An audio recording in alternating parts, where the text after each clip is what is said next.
Good morning అండి. I am doctor Asif Hanif, senior orthopaedic surgeon in Renova hospital. ఈ మధ్యలో మీరు చూస్తుంటారు చాలామంది ముఖాలు నొప్పి అని అంటున్నారు. సో దీంట్లో ఏంటంటే కొన్ని స్టేజెస్ ఉంటాయి, స్టేజ్ 1, 2, 3, 4 అని ఉంటాయి. సో దీనికి బెస్ట్ సొల్యూషన్ వచ్చేసి మనకు సర్జరీ చేస్తే ఏంటంటే డ్యామేజ్ అయిన పార్ట్ తీసేసి మనం వేరే ఆర్టిఫిషియల్ పార్ట్ అనేది పెట్టేస్తాము. So this is a very good surgery with good gratifying results. కానీ ఏంటంటే కొంతమంది మరీ చాలా అడ్వాన్స్ ఏజ్లో ఉంటారు, లేదంటే కొంతమందికి మెడికల్ ఇష్యూస్ అనేవి చాలా ఎక్కువ ఉంటాయి. సో సర్జరీ చేయడం అనేది కొద్దిగా రిస్కీ అయిపోతుంది. సో అలాంటి సిచ్యువేషన్స్లో ఇప్పుడు నొప్పి అయితే మాత్రం ఉంది, సో దానికి ఏదో ఒకటి సొల్యూషన్ కావాలి కదా, if not surgery.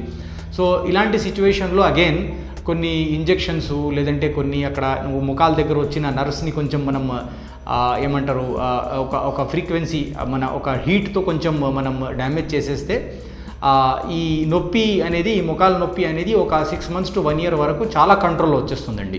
So this is a very good alternate solution for those who are in very advanced age, లేదంటే మెడికల్ ఇష్యూస్ వల్ల సర్జరీ రిస్క్ అవుతుంది. అలాంటి సిచ్యువేషన్లో ఒక 3-4 రకాల ఇంజెక్షన్స్ ఉంటాయి. అండ్ ఇంకొక రేడియో ఫ్రీక్వెన్సీ అబ్లేషన్ అని నర్వ్స్ని కొంచెం డ్యామేజ్ చేయడానికి ఒక ప్రొసీజర్ ఉంటుంది.